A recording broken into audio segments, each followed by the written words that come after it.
Hi, thanks for tuning in to our Practical Nerds weekly podcast. I'm Shub, and together with my partner and co host Patric, we normally invest in founders in design, construction, renovation, and logistics technology. Many of our friends in the ecosystem wanted us to start a podcast on the built world, and in return, we decided to honor their request with a show about nothing at all. Patrick, guess what? Firstly, check this whole thing out, Wow. right? So you actually exist for real. I am my own AI avatar, but in atoms. Uh-huh. It's good to see you, sir. And guess what? I'm real as well, dude. Yeah. You're not just an imagination or a thought that's manifested in my head. This is all like a big Disney movie, or a Pixar movie. Uh-huh. This is how I feel. I feel like all of a sudden my digital version became real. Maybe it's Toy Story. Feels like it. Yeah. Really feels like it. Yeah. And what is the surrounding?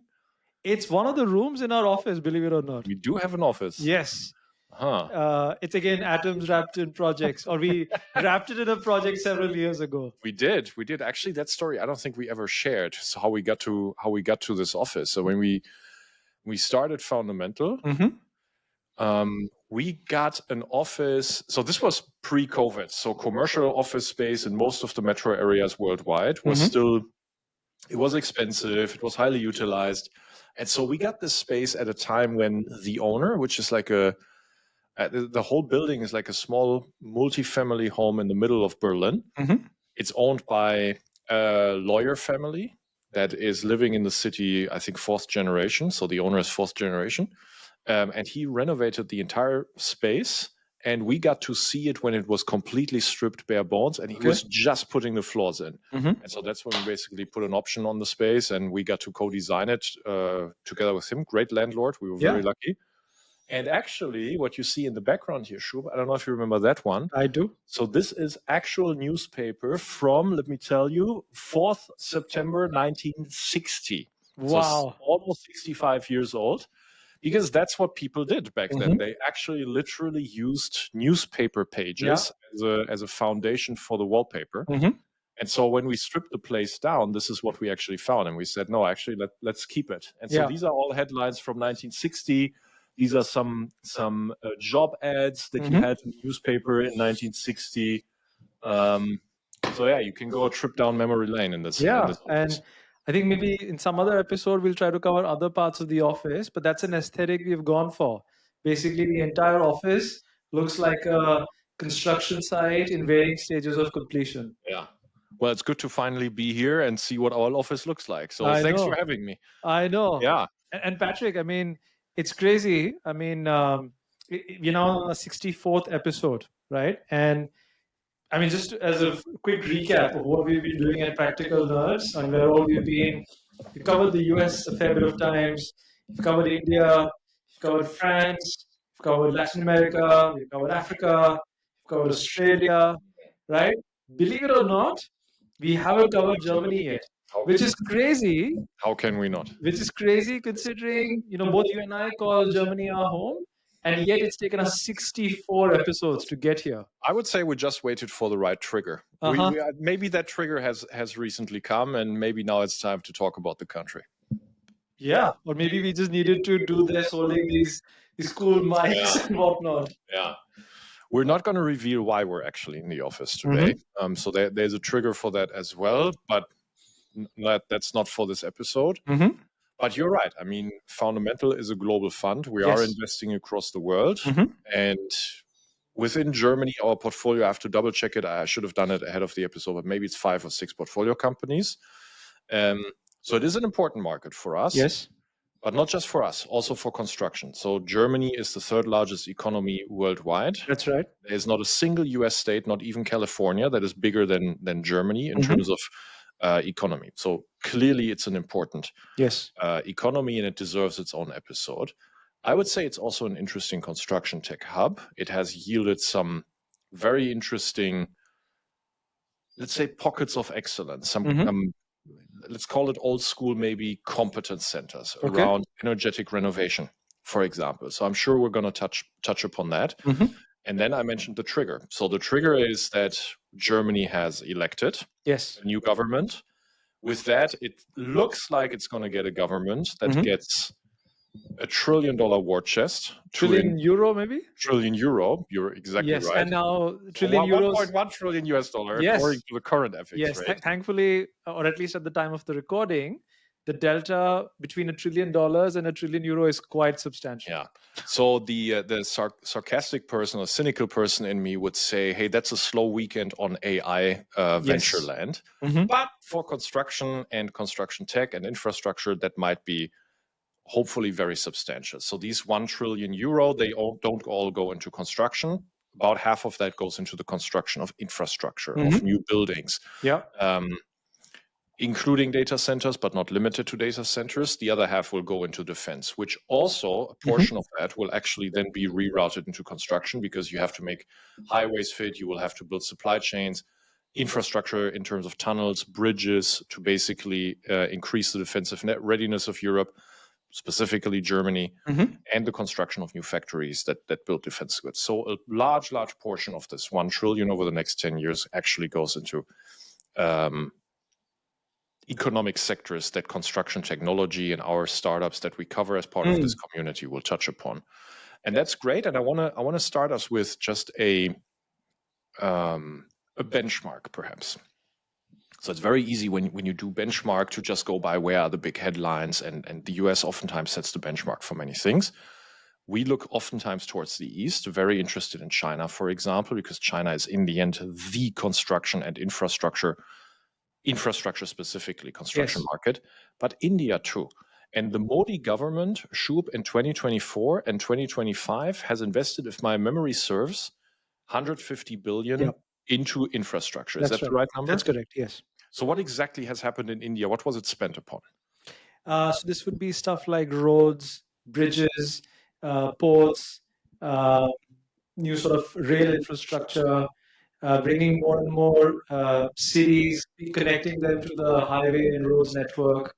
I don't remember the number now, so I think we'll just have to go with imaginary effects or so. I think there was some description of some crazy rate at which how many miles of highways were being built in India per day over the last few years. I wish I could remember the exact number, but it was a very impressive number and sort of testament to just how much activity has been going on, and I think it will keep going on for several years. I would imagine per year, tens of thousands would be my guess. Yeah. I wouldn't be surprised if it's actually more than that as well. Yeah. What role did railway play in the recent infrastructure surge in India?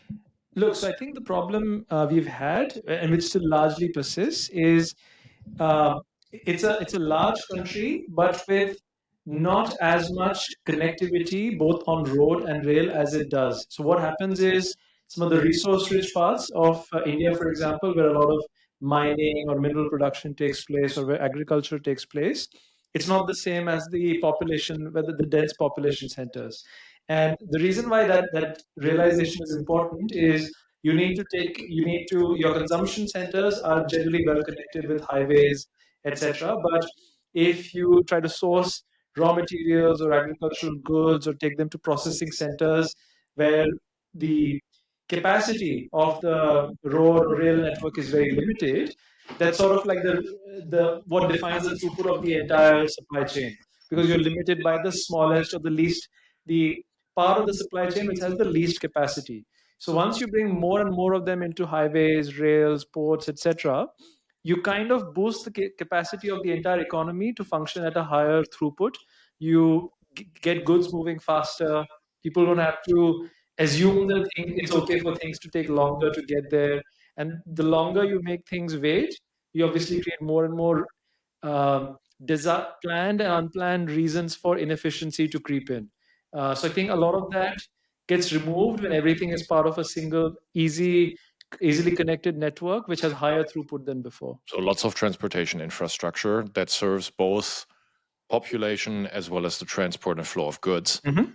I mean, fun anecdote, but if you ever ordered from Amazon in Europe on Prime and Amazon in the US on Prime, so in the US, it always depends on where you are in the contiguous states. But for example, if you're in Florida and you order from Amazon Prime, again, it depends on where in Florida you are, it would be 3 to 7 days. In Europe, when you order from Amazon on Prime, you'll get it the next day. That's right. It's not because it's better organized, it's dense, Yeah. and it's shorter distances. India is vast, which means 150 billion invested into Indian infrastructure. That's a lot, but it doesn't necessarily equate to the same as 150 or 100 billion per year invested in Germany, Yes. which is a country from, again, the economy, third largest worldwide. Yes. It just crossed Japan. Japan used to be the third largest worldwide. But from a geographic perspective, I actually never did the exercise. Maybe you did when you moved here. Sorry, what part of India could I cover with Germany? Oh, so actually, in population terms, I think it might be the fourth or fifth largest state of India. In size terms, it again might be something like that, fourth or fifth largest. So maybe the northwest part of India you would just barely cover. Yeah. Actually, one aspect to see, of course, is the maturity and the size. The other, which I found quite fascinating, and this exercise I was a bit dated. I remember doing this either in the early days of the pandemic or sometime around 2021, looking because at that time there was a lot of talk about excessive liquidity coming into economies, etc. A lot of money printing going on, interest rates going down. And I remember doing an analysis of, hey, what does Germany's fiscal deficit look like? Guess what? Until, and again, the exact year may be off. So on these numbers, I actually don't have to guess, but keep going. So I remember for 2018, 2019, and maybe a few years leading into it, Germany was actually operating on a fiscal surplus, right? And that blew my mind. And again, I want to pause and repeat it for our viewers because it takes a little bit of digesting and calibrating. So most major economies, if not all the top 5 or top 10 economies in the world, all operate on a fiscal deficit. In other words, the government always spends more than it earns and it finances the deficit through some combination of internal and external borrowings. Very few exceptions, Norway being one of them. I see. Okay. So, but if you see all major economies, it's almost universally these days, nobody even talks of a fiscal surplus. Everybody always starts with the question of, okay, what is the fiscal deficit of this economy? I was blown away by the fact that Germany, for a considerable period of time, was operating on a fiscal surplus, right? So that gives you some perspective on what the mindset has been, where spend goes, what the earning capacity of the state is as well. And perhaps I think, which is why a new initiative such as this, €1 trillion plan, how much of a contrast it represents from where Germany historically has operated. That's super useful context. And we'll come to reasons for excitement. The reason why we here at Fundamental feel there's a potential beginning of dynamism gonna happen about construction activity here. But let's also not speak only about the sunshine. So because what you just mentioned in terms of context, there is a downside implication to running a fiscal surplus. Yeah. And that is underinvestment. So the German fiscal surplus was not used in order to debureaucratize the economy. It wasn't used to, for example, do what Norway does. Their fiscal surpluses are invested in a large sovereign wealth fund. In fact, I think the Norwegian one is the largest one worldwide. Yeah. That's where that money went. And actually, Norwegian pensions are partially financed through the returns from its sovereign wealth fund. Yeah. Germany hasn't done that until very, very recently, and that decision is still up to be done. And then only a small portion of it is supposed to go into that. Even the United States don't have a sovereign wealth fund to date. There's a debate going on. Correct. Yeah. Right? So this money that was the surplus wasn't invested. And so it has led the parts of the infrastructure of the country also in a state of increasing decay. One of the ones that has been most mocked is its railway infrastructure. A lot of the railway infrastructure hails from the, obviously 50s and the 60s. And there's continuous, ongoing maintenance on it, but there hasn't been real modernization of the railway infrastructure, which has led to a consistent deterioration of the on-time performance of the German railway. And if you compare that, I don't know if you ever, you have been in China in 2017, right? I have, yes. Have you run the rail? Not the rail, I'm afraid. Yeah. Japan is historically, the Shinkansen. probably butchering the pronunciation here, but it's very famous for being exceptionally on time. The Chinese rival that. So if you run rails in inner city, be it Hong Kong, be it Shenzhen, Guangdong, etc., but actually across the country, it's extremely perfectionist. Why? Because the infrastructure is new and because it's well managed, right? The infrastructure in Germany has decayed on the railway. And so that has been a long, long debate because Germans do like the railway. It's a very efficient form of transportation, but only when it's reliable. So that has decayed, actually. And so that is one of the, I don't want to say famous, but it's one of the pronounced examples of what happens when you run a government surplus, but you don't reinvest well, and then you don't debottleneck the bureaucracy around it. So that's what's happening now, potentially. So we have a new government. Sorry, technically we have a new parliament, and the new government is being formed as we speak. Now that's going to be a mouthful if you try to explain to our viewers and listeners how the German government is formed and the parliamentary system, which is, I must admit, when I read about it for the first time a few years ago, I was like, hey, this is again very different from other parliamentary systems. Yeah, there's lots of details and nuances, but think about it this way, Shub. So you form a parliament of roughly 600 members of the parliament, and these 600 members, they get to vote on almost all of the important matters that happens. They cannot sign off on everything because there's a second parliament behind that, like an upper house, but it has almost nothing to say. Correct. It's ratificatory. These 600 typically need a majority in the parliament to sign off on most things, and they need a 2/3 majority to sign on constitutional changes, which means you want to form coalitions. So as long as you have more than 50% of the votes in your coalition, we have a multi-party system, not just a two-party system, has its upsides, has its downsides. You want to have at least 50% to get most of the stuff done, and you clarify that before you form the government. You try to lay out the broad strokes of what your coalition is going to be about so that any of the votes that come over the next 4 years are going to be smooth. That's the process we're currently in.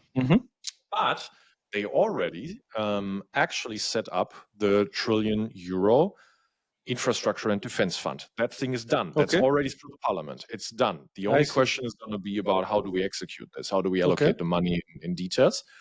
And so that's currently the process as they're forming a government. If that government forms the way it's expected, it could actually kick off an era of high infrastructure construction activity. The residential part, be it multifamily or single family, I'm not so sure will necessarily be boosted by it as much as it will be boosted by continuous lowering of the interest rate, for example. So that's my first observation. This money will be directed in commercial construction sectors and infrastructure construction sectors. Think schools, kindergartens, railway, and other transportation infrastructure like tunnels, bridges, probably defense infrastructure. So these will be the sectors that will benefit the most and maybe the first. Commercial infrastructure, commercial construction as well, partially, as long as it also contributes to the infrastructure of the country as a whole. Residential will not directly be touched. Energetic renovation might be touched a lot by it because actually, and this is important for context, to get the €1 trillion deficit budget for the next 10 years, the Green Party was required to satisfy it as well. And they got a lot of concessions into this 1 trillion, which has to do with the energetic renovation of existing buildings. Great for companies like Enter in our portfolio, Enpal, a unicorn in the solar space. They actually brought back the EV subsidy for electric vehicles. So they want to have that back. So companies in that space could also see benefits. That gives you the overall context why I think there could be this could be the beginning of an era of dynamism in the third largest economy in the world. And again, just to recap, Germany is the third largest economy. If you take it as part of EU or Europe, I think EU, if I'm not mistaken, is around 18 trillion euros. So puts it very close to the second or third largest economy, depending on which data point you choose. If you take it as part of Europe overall, I think Europe comes to about 21 trillion euros or dollars, give or take. which would then put it as the second largest economic bloc, right? And Germany, of course, is by significant distance the most important part, and it plays, I would say, an anchoring role in how Europe conducts its business, Europe frames itself. So, how do you see? Because I think you, obviously, being a European, but also now looking at European investors, looking at European businesses in the context of a global environment, would you say this is perhaps the most exciting phase to look into European companies in a while?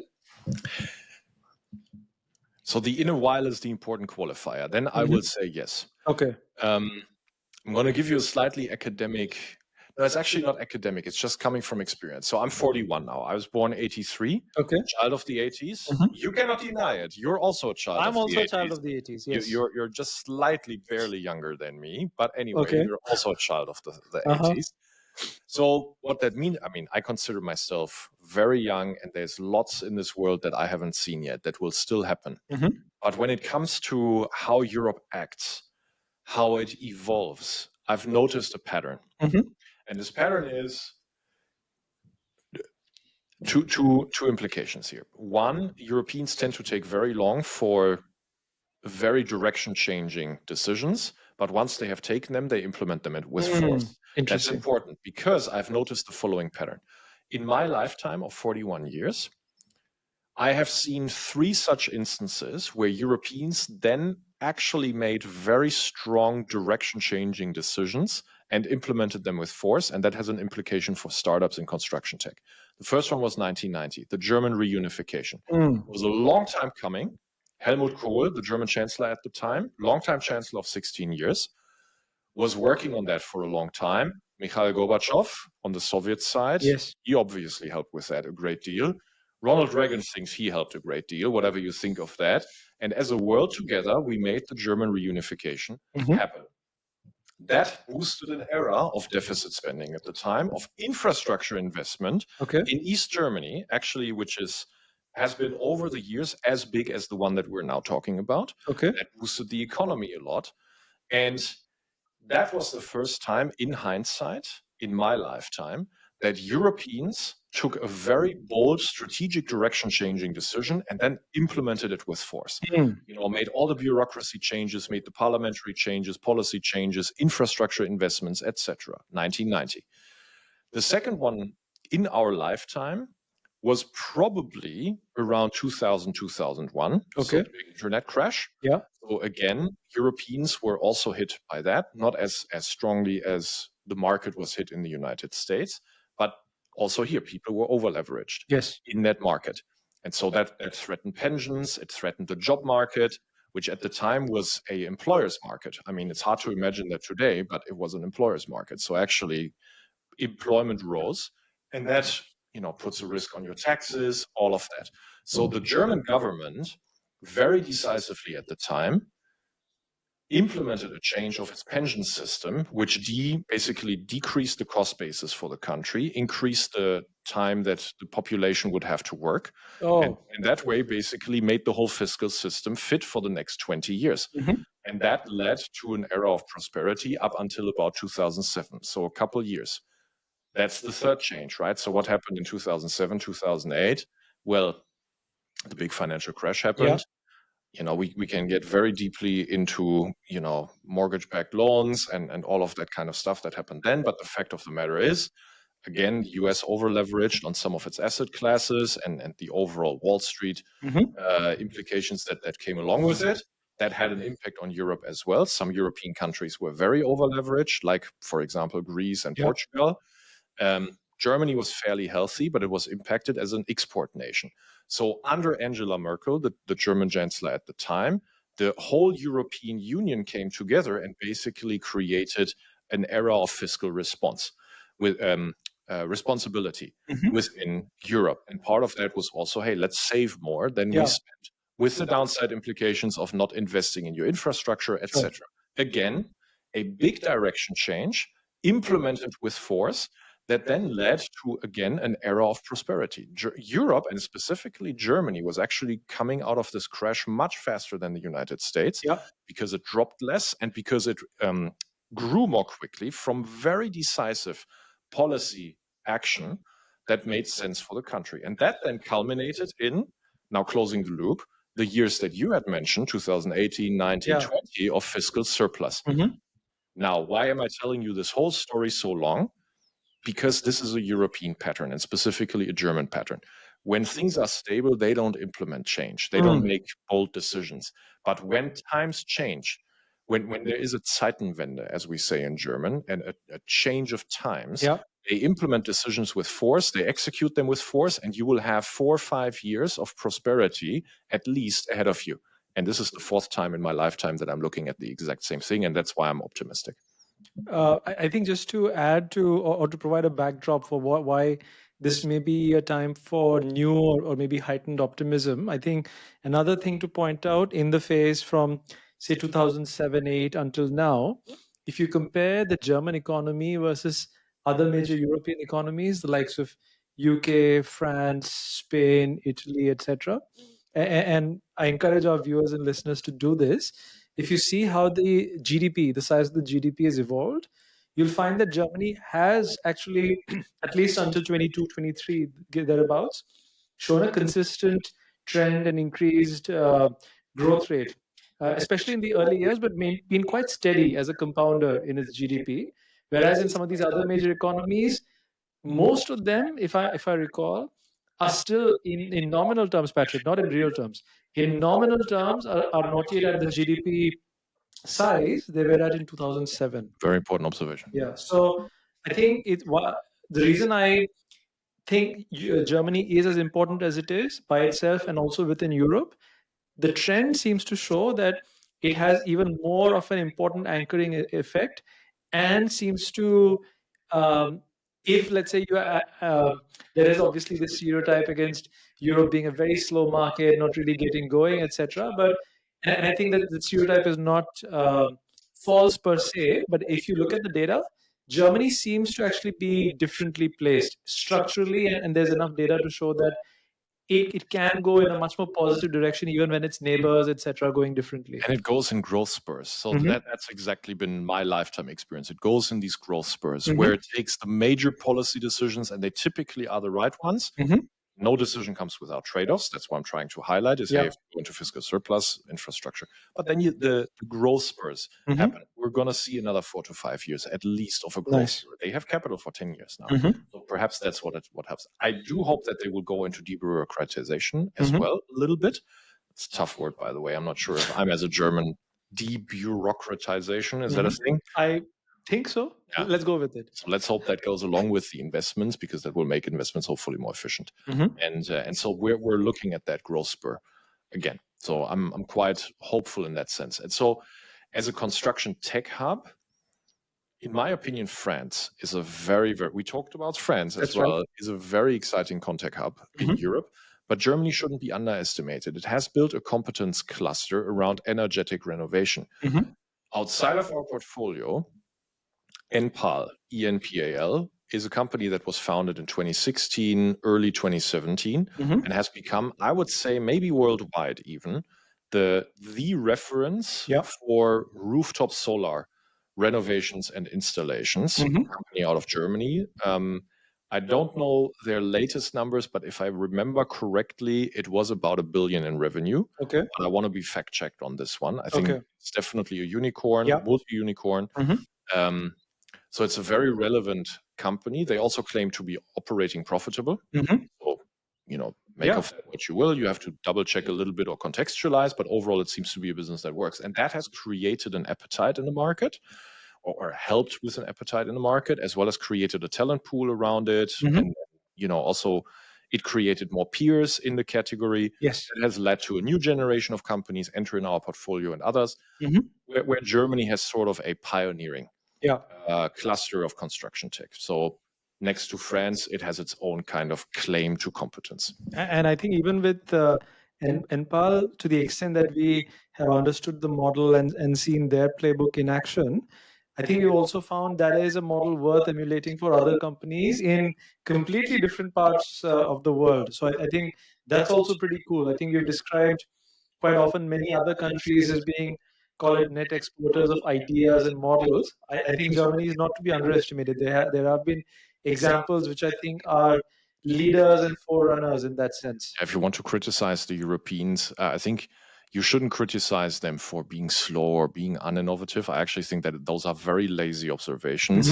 You can always get better, and the Europeans can get better. But if you want to criticize, the number one topic on the list would be, hey, you're really not good at marketing. I They agree. never tout their own horns, and don't tell stories, etc. Quite honestly, if you look at the numbers, if you listen to the numbers we are sharing here, how can you come to the conclusion that this is not a super relevant market worldwide? The Chinese definitely think so, and capital allocators think so. Shub. We have behind the scenes observations and data that there is trillions of American capital going into Europe right now. Yeah, that's what we heard. Very, very hot and fresh information just now. Yeah. Literally before this meeting. But also anecdotally, we have capital allocators that tell us, look, my managers are coming here. Thoma Bravo, Champions League of Tech Private Equity, has just raised an almost 2 billion vehicle just dedicated to European tech. That's pretty cool. Right? Yeah. All of that happened since the beginning of the year. So I think a lot of people go long on Europe, and it's fueled by not marketing. That's why I'm pointing that out, because they're really not good at marketing here. It's actually fueled by doing substantiated things and adding some substance to it. If we can create a little bit more optimism and positivity around it, it might be a very substantial and long trend, in my opinion. Let's build on that. So, you've been investing in European companies for a while now, but let's say if we stick with German founders or companies, what is like something which you think they should build on or improve further? My question is not so much what you don't like and what them to fix, although that could be a separate question. For example, what is a hidden aspect of what they do well, which you think they need to emphasize more as a superpower or as something they do really well, and that's part of what you want to see more of? So, for example, you mentioned they don't do a good job at marketing themselves and putting themselves out there. Could that be an aspect of what you would like to see more of? So not in my personal taste, as this is just not a signal that I'm liking to respond to, or I just don't like having to respond to. Okay.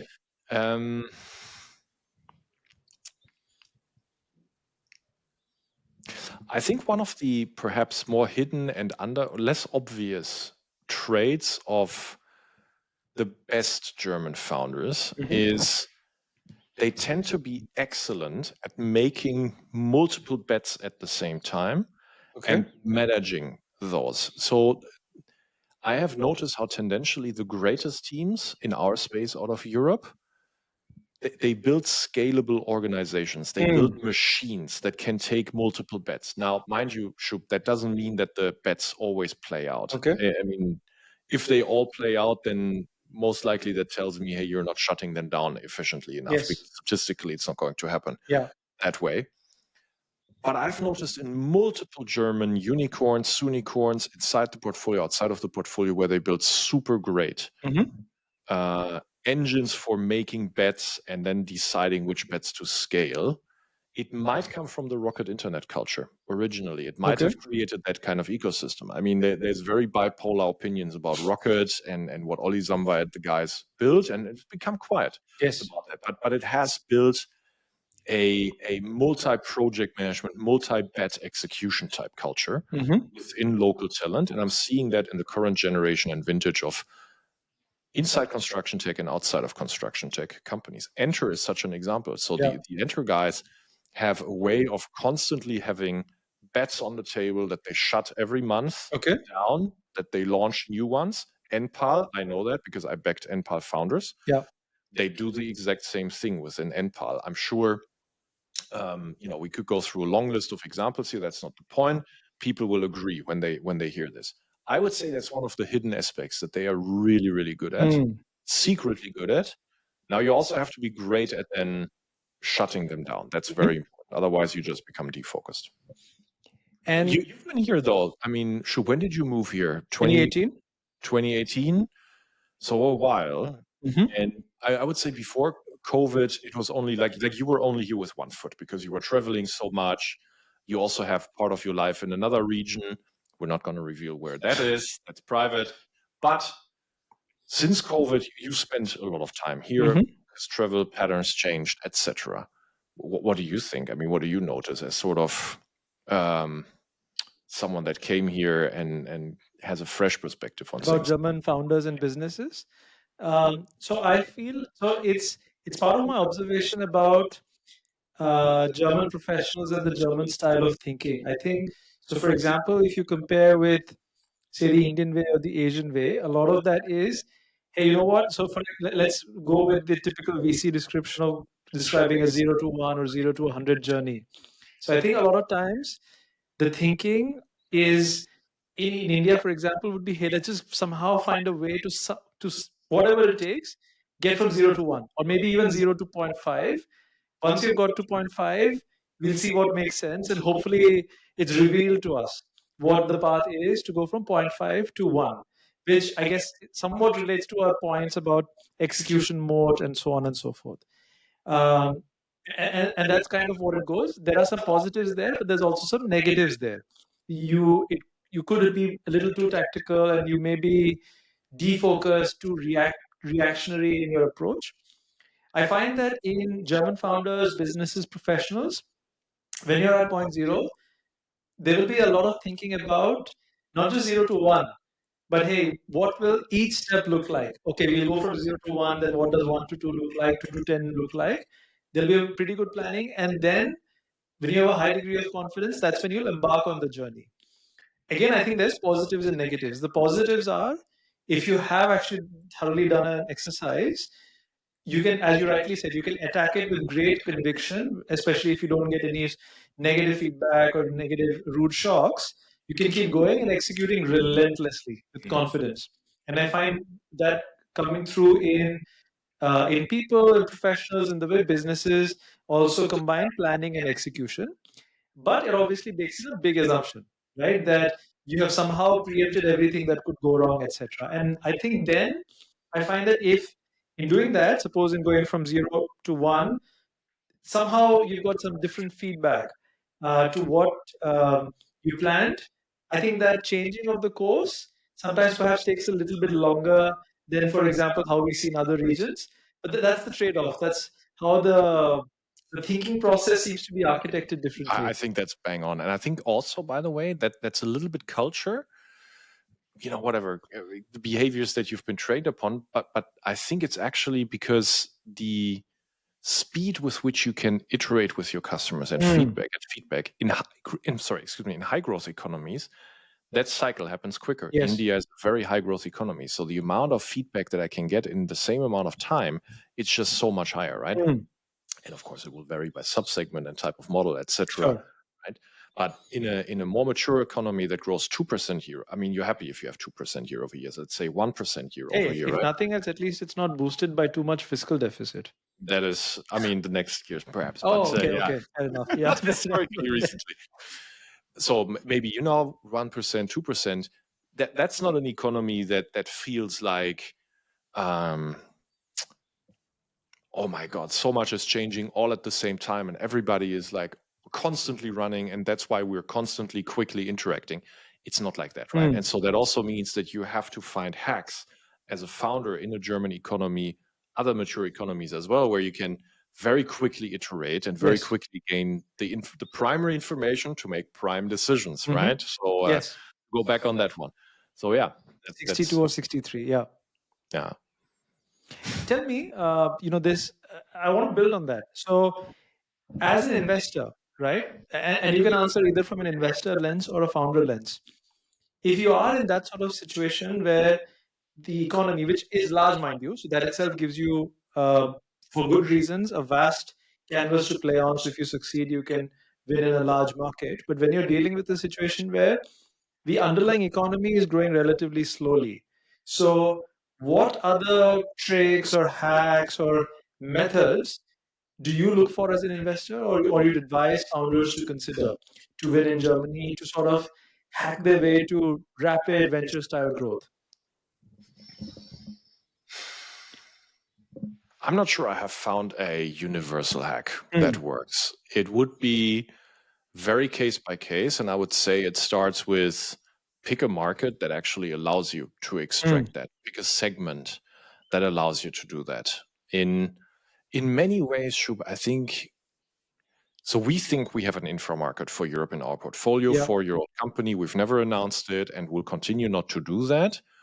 And it still has things to prove to us and to itself. But, it has very substantial revenue and it is profitable. So there are things that we like here. I say that because what I'm about to say kind of disqualifies it a little bit in the sense that why is there no infra market for Europe? Why is there no infra market for North America? It has to do with ingredients about the model, but it also has to do with ingredients about the market. And one of the ingredients that I think an infra market was enabled by was a very vibrant, high growth infrastructure construction market in India. So where else do you find that in the world? China. Maybe not the last 3 to 4, maybe 5 years, but up until end of 2018 and maybe kicking off again now. Right? Where else? Maybe Germany the next few years. Fingers crossed, we need to tackle the bureaucracy. Maybe then we can direct it the right way to be proven. Where else? Right? So that's the point. If you want to get that level of very quick and vibrant feedback, the hack that you're speaking of, I think you're going to be a result of the market segment that you're picking and whether that is vibrant enough to allow you to do that. And then the second thing is, I think German founders, as a culture, German is not as relationship oriented. As in very, That's a good point. Yeah, I've figured that out as well. Yeah. Yes. You're the engineer, but you're also Indian. You meet a lot of engineer-minded people in Germany. Even the non-engineers would be considered, oh my God, you're so fact-based. Absolutely. And, etc. So you can't really hack yourself way into just buddy and building closer relationships with people. They will not resonate with you that way. That's why people are not trained in the same way. However, if you're a startup founder, you do need to do that in a way. You need to storytell. You need to make people believe in you before you have facts to show them. That's something that German founders can get better at. I bet when people hear what you just said, they're like, oh, there you go. He's confirmed our stereotype that Germans are very cold and impolite. I can confirm from my 7 years, actually, you guys are fantastic. Fantastic. Actually, way more polite than many other people who are presumed to be polite. I've had a fabulous time, and I think they're not at all as cold or as impolite as is made out to be in popular depictions. So Germans are often intimidated by two other cultures' directness. So typically, the stereotype would be, my God, Germans are so unfiltered and direct. And I think we are, right? But Germans are actually intimidated by two others. That's the Dutch and the Israeli. They are even more direct. Not Swiss? No, the Swiss wouldn't. No, the Swiss would be more. They wouldn't necessarily as a culture. I see. You will meet every kind of person, every kind of culture, right? So I'm overgeneralizing. No, the Swiss would be more reserved. So Dutch and Israeli is interesting. So if you fill a room with Dutch, Israeli, and German founders, and you come into that as an American or as an Asian, you will ask yourself, what the fuck is happening? Because there will be all filters off about discussing about the business, giving each other feedback. It's a very combustible mix when you direct it the right way. It can also be very criticizing. But and so Germans are even intimidated. When I did an internship in 2000 maybe next to uni, I worked in an American company in Benelux. Okay. And I had American I was super junior, right? So I was only observing. I was not relevant in that company. I was only observing and soaking it in. I had American colleagues, and I had Dutch colleagues, and I had Flemish colleagues. Flemish is basically the Dutch of Belgium. Yeah. The Americans really couldn't deal with the directness of the Dutch, and the Dutch couldn't understand why anyone would want it more filtered. It was hilarious to see. But there's that element of business. Nice. And so you mentioned, hopefully there's lots of tailwinds for a real stimulus where hopefully hacky founders can get into these areas and drive some disproportionate growth. Are there specific subsectors or themes you're particularly excited about as to what will drive either more growth or more venture style value creation. Yeah, it feels like you're bringing this episode to a close. So I think that that's a good look forward, right? So power grid infrastructure needs very strong reconstruction because Germany has changed its energy mix in the power generation, as well as the way it decarbonizes and reduces the energy consumption of its buildings. It goes more into, or it wants to go more into district heating. Okay. That requires changes to the energy infrastructure as well. So that's one. Energetic renovation of building stock. We've done a few bets there. Yes. I think more can be done. Now we're going to see another era of boost for Okay. that, which is driven by energy cost reduction, not by CO2 reduction. That is a very important distinction. So when that wave started years ago, it was very much driven by EU taxonomy, CO2, carbon accounting, and carbon reduction. That's not what drives it. What drives it is the energy cost reduction, because Europe needs to be resourceful with its energy. So that's the second one. And then construction robotics out of Germany is very strong. It provides, in my opinion, I'm now speaking about Europe. Germany is playing a role here. It provides the strongest and most interesting construction robotics projects among the US and maybe China.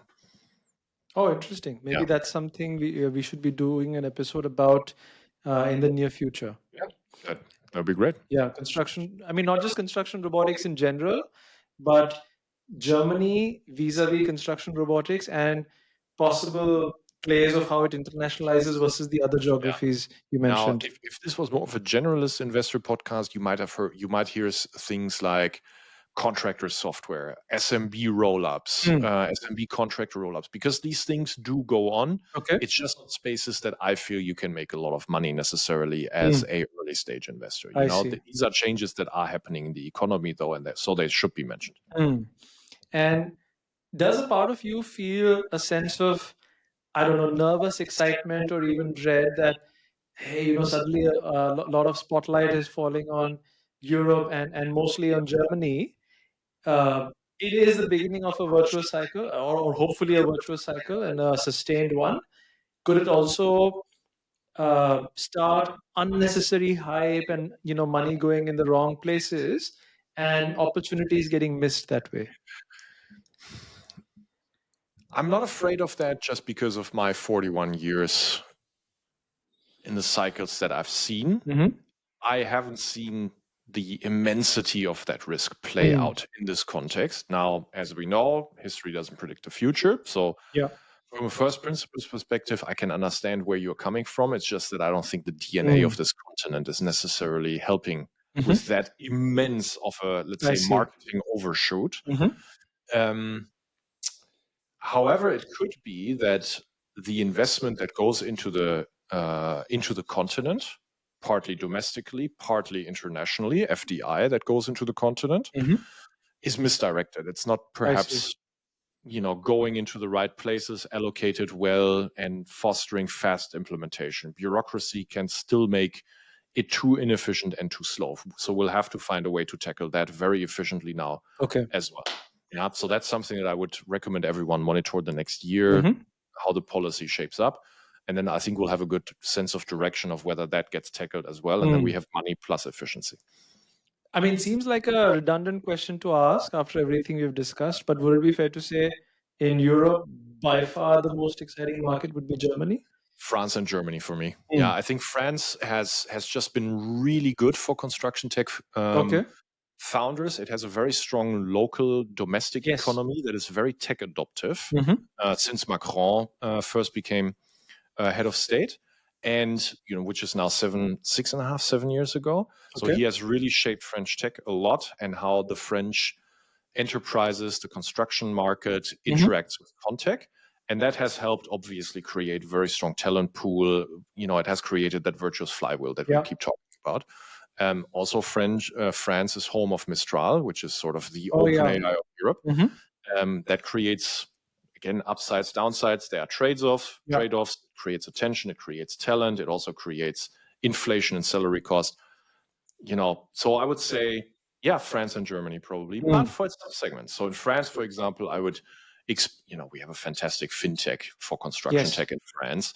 That's something I feel like France was more primed to actually bring up. We have a fantastic computer-aided design company that we feel Yes. very excited about in France. Not necessarily something that I would say Germany has a competence cluster on. Energetic renovation, I would always expect it I here. see. Robotics, I would expect it out of Germany, not out of France. Fascinating. But everybody will have their outliers.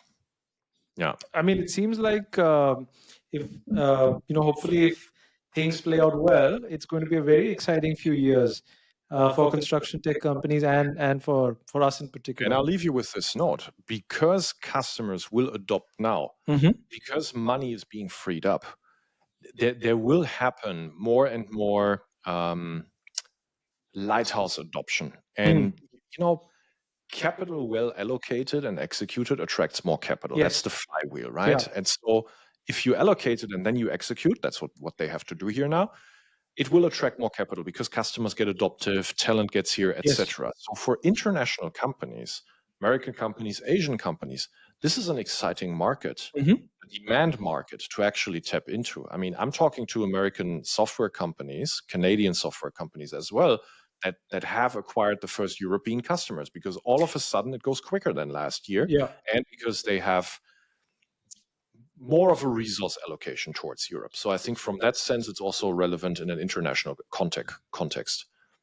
Very cool, man. I mean, I'm very bullish. I'm feeding off of your excitement, and I do agree. I think it's an exciting time to be both a founder and an investor, especially for Contech in Germany. So great kickoff of a new era with the kickoff of an exceptional episode. Yeah, exactly. Right. So now I know you actually exist. You are Yes. made of atoms. Until episode number 64 of Practical Nerds, I thought you were just a figment of my imagination.